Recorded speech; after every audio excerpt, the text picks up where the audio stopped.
ఇది ఒక ప్రయాణికుడి కథ. ప్రయాణికుడికి పరిచయమైన తియా కథ.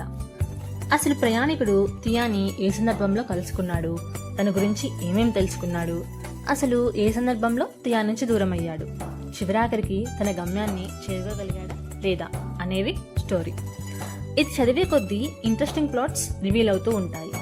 ఈ 2 వాక్యాల గురించి నాకు ముందే తెలిసినా ఇది చదివాక నాకు కొత్తగా అనిపించింది. దానిలో ఒకటి కర్మ, ఇంకొకటి పేరు. ఎవరు ఏ విధంగా కర్మను చేస్తారో అదే విధంగా వాళ్ళకు కర్మ చేరేలా కాలం చూస్తుంది అని ఒకటి చెప్పగా, ఏ పదం తలుచుకుంటే మనకు సంతోషం కలుగుతుందో, ధైర్యం వస్తుందో, మనశ్శాంతి కలుగుతుందో అలాంటి పదాలను పేరుగా పెట్టుకుంటాం.